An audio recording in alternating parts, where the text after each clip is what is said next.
بسم اللہ الرحمن الرحیم۔ پیچھے پڑھا تھا کہ فقہ کی دلیلیں کتنی ہیں؟ 4 بنیادی طور پر دلیلیں قرآن، سنت اور اجماع اور قیاس۔ تو سب سے پہلے بات کریں گے جو پہلی دلیل ہے جس سے کسی مسئلے کی بھی دلیل بنائی جاتی ہے، وہ قرآن سے بنائی جاتی ہے۔ تو قرآن کتاب اللہ کی تعریف، اس کو بند کر دیں دروازے۔ کتاب کی تعریف کہتے ہیں، لغت میں کتاب کہتے ہیں ہر وہ چیز لکھی ہوئی چیز کو کتاب کہتے ہیں، اور شریعت کی اصطلاح میں کتاب سے مراد قرآن پاک ہوتا ہے۔ جب بھی کتاب کا لفظ بولا جائے تو کتاب کا مطلب ہوتا ہے مکتوب، جو کچھ لکھا گیا ہو۔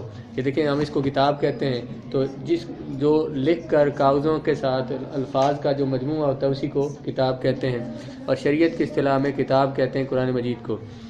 لغت میں قرآن کا مطلب ہے، قرآن بنا ہے قراءۃ سے، معنی پڑھنا، جیسے قرأ یقرأ کا مصدر آتا ہے قرآن، اسی طرح اس کا مصدر آتا ہے قراءۃ۔ تو قرآن کا معنی پڑھنا ہے، یہ قرأ یقرأ کا مصدر ہے۔ لیکن عرف عام میں قرآن کا اطلاق کلام الہی کے اس مجموعے پر ہوتا ہے جس کی لوگوں کی زبانوں سے تلاوت کی جاتی ہے۔ عرف عام میں قرآن اللہ کے کلام کا وہ مجموعہ ہے جس کی لوگ تلاوت کرتے ہیں۔ یہ ایک تو لفظی تعریف لکھی، لفظی قرآن کا مطلب پڑھنا۔ عرفی تعریف، عرف میں کسے کہتے ہیں؟ قرآن جو جس کو کلام الہی کا وہ مجموعہ جس کو لوگ پڑھتے ہیں۔ اصطلاح میں قرآن کسے کہتے ہیں؟ القرآن هو الکلام المنزل علی الرسول المکتوب فی المصاحف المنقول الینا نقلا متواترا۔ قرآن اللہ کا وہ کلام ہے، المنزل علی الرسول، جو رسول اللہ صلی اللہ علیہ وسلم پر نازل ہوا، المکتوب فی المصاحف، جو صحیفوں میں لکھا ہوا ہے، اور المنقول الینا، ہماری طرف منتقل ہوا ہے، نقل ہوا ہے، نقل متواتر کے ساتھ۔ تواتر کہتے ہیں کہ جس کو ہر زبانے میں اتنے لوگ روایت کریں کہ عقل یہ کہے کہ یہ بات سچی ہوگی۔ بس دیکھ رہے ہیں، ایک بات ہے، ہم میں سے لندن کسی نے نہیں دیکھا شہر، لیکن دنیا کہتی ہے کہ ہے، پوری دنیا کے 1000 لوگ کہہ رہے ہیں کہ یہ لندن ملک ہے، ایک شہر ہے، ایک شہر کا نام ہے، اتنے لوگ ہمیں بتا رہے ہیں۔ تو یہ جو اتنے لوگ ایک بات بیان کریں اور مختلف علاقوں کے لوگ بیان کریں، تو عقل یہ کہے گی کہ اتنے لوگ جب بات بیان کر رہے ہیں تو یہ بات سچی ہے۔ اس کو کہتے ہیں خبر متواتر۔ یہ اصطلاح حدیث میں یہ بات آئے گی کہ قرآن کیا ہوا، کہ قرآن وہ کلام ہے جو رسول اللہ پر نازل ہوا اور جو صحیفوں میں لکھا ہوا ہے، ہمارے پاس لکھا ہوا موجود ہے، اور ہم تک پہنچا ہے تواتر کے ساتھ، یعنی ہر زمانے میں اس کو اتنے لوگوں نے روایت کیا ہے۔ عقل یہ کہتی ہے کہ یہی اللہ کا کلام ہے اور یہ اللہ تبارک و تعالیٰ سے رسول اللہ پہ نازل ہوا اور ہم تک پہنچا ہے۔ پیچھے ہم نے ایک لفظ پڑھا نقلی دلیل۔ نقلی دلیل کس کو کہا تھا؟ قرآن کو اور حدیث کو، جو ہم تک منتقل ہوتی ہے، جس کو کوئی خود نہ بنائے بلکہ جو اللہ تبارک و تعالیٰ سے رسول اللہ تک پہنچی، رسول اللہ سے آگے امت تک منتقل ہوتے ہوئے۔ تو وہ مطلب ہے کہ المنقول الینا، جو ہم تک منتقل ہو، ہم تک پہنچی ہو، کیسے؟ تواتر کے ساتھ۔ تو اس طرح حدیث میں تواتر کو وہاں تفصیل سے پڑھ لیں گے۔ اب قرآن کی 4 قسمیں ہیں معنی کے اعتبار سے، قرآن کے الفاظ کی 4 قسمیں ہیں۔ تو پہلی تقسیم ہے وضع کے اعتبار سے۔ وضع کا مطلب کیا ہوتا ہے؟ لفظ کو بنانا، اور وضع بنانا ہی مطلب ہوتا ہے اس کا۔ وضع کے اعتبار سے لفظ کی 4 قسمیں ہیں، لفظ خاص، عام، مشترک اور جمع منکر۔ خاص کیا ہوتا ہے؟ هو اللفظ الموضوع وضعا واحدا لکثیر محصور او لواحد۔ خاص وہ لفظ ہوتا ہے جو کہ ایک فرد پر دلالت کرے یا پھر معین افراد پر، کثیر افراد پر دلالت کرے لیکن معین افراد پر دلالت کرے۔ خاص کیا لفظ ہوتا ہے؟ جو اس لیے وضع کیا گیا ہو کہ وہ کثیر متعین افراد پر دلالت کرے یا ایک فرد پر دلالت کرے۔ کس پر دلالت کرے؟ کثیر معین افراد پر، یا پھر مثلا لفظ ہے مئتن کا کثیر افراد پر دلالت کرتا ہے 100 پر، لیکن یہ معین فرد ہے، آواز آستہ رکھو ہے، تو مئتن کثیر افراد پر دلالت کرتا ہے لیکن یہ معین افراد ہے۔ مئتن یہ لفظ خاص ہے۔ مثلا کہ عشرۃ کا مطلب کیا ہے؟ 10۔ یہ کثیر افراد پر دلالت کرتا ہے لیکن یہ کثیر متعین افراد ہیں، یہ لفظ خاص ہوگا۔ اسی طرح سے وہ لفظ جو ایک فرد پر دلالت کرتا ہے، مثلا کہا ہم نے زیدن، ایک بندے پر دلالت کرتا ہے، یہ بھی کیا ہے؟ خاص۔ خاص کیا لفظ ہوا؟ جو کثیر معین افراد پر دلالت کرے یا پھر ایک فرد پر دلالت کرنے کے لیے وضع کیا گیا ہو۔ وہ جو ایک ہے خاص، وہ شاید شخصی ہو، یعنی ایک شخص پر دلالت کرے، یا نوعی ہو، مطلب ایک پوری نوع پر دلالت کرے، یا جنس پر دلالت کرے۔ یہ آگے پھر نئی بات آ گئی۔ خاص کا لفظ ہوتا ہے جو ایک فرد پر دلالت کرے یا پھر کثیر افراد پر، لیکن وہ کثیر کیا ہوں؟ متعین افراد ہوں۔ اب خاص کی 3 قسمیں ہیں: خاص شخصی، خاص نوعی اور خاص جنسی۔ جنس کسے کہتے ہیں؟ جنس کہتے ہیں اصول فقہ میں، وہ جنس وہ معنی ہوتا ہے جو کثیر افراد پر دلالت کرے جن سے غرض ایک ہو، جن کی غرضیں مختلف ہوں۔ جو کثیر افراد پر دلالت کرے جن سے غرضیں مختلف ہوں، اس کی مثال دی ہے انسان کے 2 ہی فرد ہیں، یا مرد یا عورت، 2 ہی فرد ہیں۔ انسان کثیر افراد پر دلالت کرتا ہے۔ انسان بولے تو خاص بندہ مراد ہوتا ہے، یا پوری دنیا کے لوگ مراد ہو سکتے ہیں؟ ہر طرح کے لوگ مراد ہو سکتے ہیں۔ انسان جب بھی بولا سارے انسان مراد ہیں، تو انسان جنس ہے جو کثیر افراد پر دلالت کرتا ہے، لیکن وہ کثیر افراد جن سے مقاصد اور غرضیں مختلف ہوں۔ انسان 2 ہیں، مرد اور عورت۔ انسان مردوں کے کام اور ہیں، عورتوں کے کام مختلف ہیں، تو یہ ہے لفظ خاص جنسی۔ خاص نوعی خاص نوعی وہ لفظ ہوتا ہے جو کثیر افراد پر تو دلالت کرے لیکن ان افراد کی غرض ایک ہو۔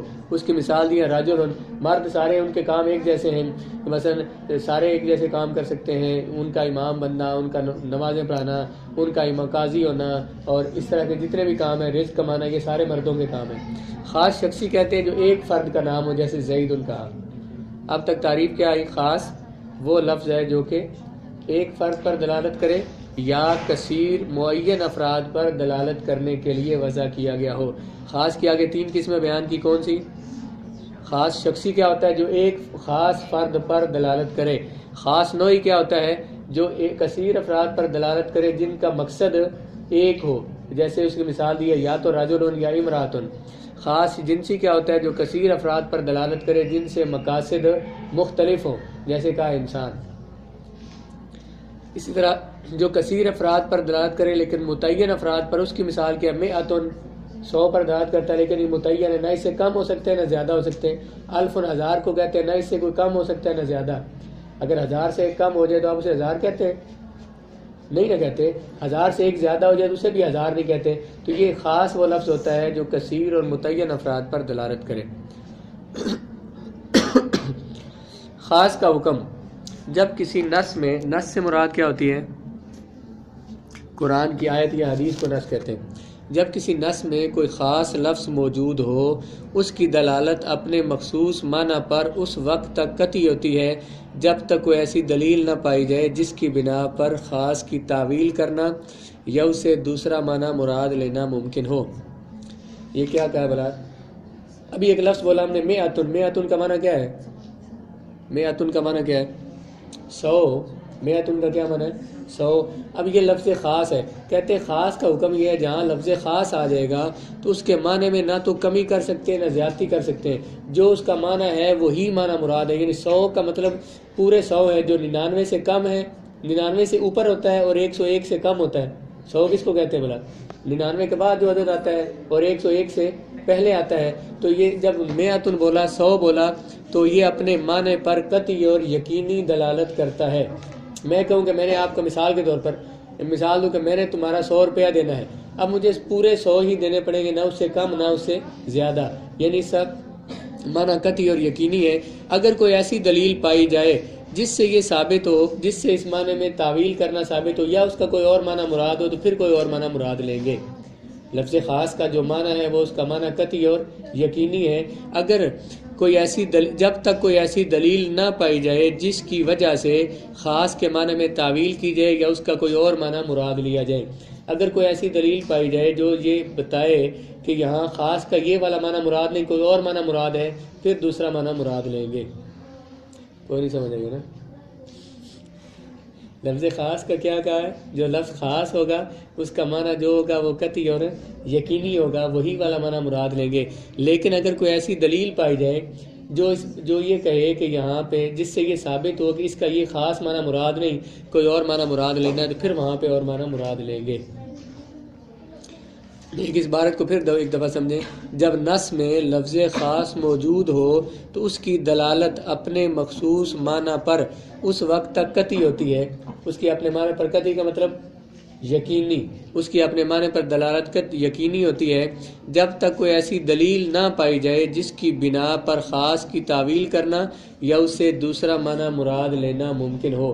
اگر کوئی ایسی دلیل پائی جائے کہ اس لفظ خاص کا کوئی اور معنی مراد لینا جس سے ثابت ہوتا ہو اب کوئی اور معنی مراد لے سکتے ہیں، یعنی اگر نص میں لفظ خاص مطلق ہو تو وہ اپنے اطلاق پر باقی رہے گا یہاں تک کہ اسے مقید کرنے والی کوئی دلیل مل جائے۔ ایک لفظ میں نے بولا کہ کوئی بندہ آئے، انسان آ جائے، کوئی بندہ آ جائے، اب کوئی بھی آ سکتا ہے، جب یہ لفظ عام ہے کوئی بندہ بھی مراد ہو سکتا ہے۔ اگر یہ کہا جائے اس بندے کے ساتھ صفت لگا دے کہ کون سا بندہ ہے، کوئی طالب علم آئے، اب ہر بندہ مراد نہیں ہوگا، اب اس مطلق کو ہم نے ایک مقید کر دیا، صفت لگا دی کہ طالب علم آئے، اگر طالب علم آئے گا تو بات پوری ہوگی ورنہ بات پوری نہیں ہوگی۔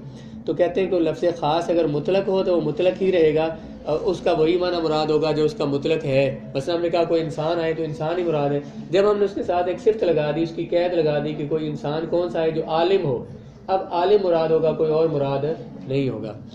اگر لفظ خاص صیغہ امر کی صورت میں آئے تو وہ معنی وجوب پر ہی دلالت کرے گا۔ دیکھیں لفظ امر کا صیغہ ہے، قرآن مجید میں اللہ نے فرمایا اقیم الصلاۃ، نماز پڑھو، اقیم امر کا صیغہ ہے، اس سے وجوب ثابت ہوتا ہے، یہ وجوب کے لیے واجب کا معنی دیتا ہے۔ اس سے ثابت کیا ہوا کہ نماز قائم کرنا واجب ہے، اللہ نے فرمایا نماز پڑھو تو نماز قائم کرنا کیا ہے، واجب ہے۔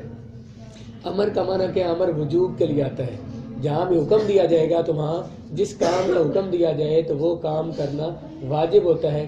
امر کا صیغہ بھی خاص ہے، جب بھی یہ آئے گا تو یہ وجوب کا معنی دے گا، لیکن اگر کوئی ایسی دلیل پائی جائے جس سے یہ ثابت ہو کہ یہاں وجوب والا معنی مراد نہیں ہے تو اب وہاں وجوب والا معنی مراد نہیں ہوگا۔ جیسے کہ مثلا آپ کلاس میں ہیں تو کوئی بچہ کھیل رہا ہے تو پڑھنے کا ٹائم تھا، آپ نے اسے کہا کھیلو کھیلو کھیلو، یہاں پہ سے حکم دے رہے ہیں کھیلو، یہاں مطلب یہ نہیں ہے کہ تم کھیلو ہی کھیلو، مطلب یہاں امر کا معنی کیا ہونا چاہیے، وجوب، لیکن یہاں دلیل بتا رہی ہے، انداز آپ کا بتا رہا ہے کہ یہاں یہ مطلب مراد نہیں کہ تم کھیلو، یہاں یہ مراد اسے ڈانٹنے کے لیے آپ کہہ رہے ہیں۔ امر کس لیے ہوتا ہے، وجوب کے لیے، لیکن جب کوئی ایسا معنی پایا جائے، ایسی دلیل پائی جائے جس سے وہ والا معنی مراد لینا ممکن نہ ہو یا کوئی اور معنی مراد لینا ممکن ہو تو اب وہ اور معنی مراد لے لیں گے۔ یہ لکھا ہے کہ لفظ خاص صیغہ امر کی صورت میں واقع ہو تو وجوب کے معنی پر دلالت کرے گا جب تک کہ اس معنی سے پھیرنے والی کوئی اور دلیل میسر نہ آ جائے۔ اسی طرح لفظ خاص نہیں کی صورت میں مذکور ہو تو اس کی دلالت منہی عنہ کی حرمت پر ہی ہوگی بشرطے کہ اس کے خلاف کوئی دلیل موجود نہ ہو۔ کسی کام سے قرآن نے روکا ہے، لا تشرب الخمر، شراب نہ پیو، لا تشرب کون سا صیغہ، نہیں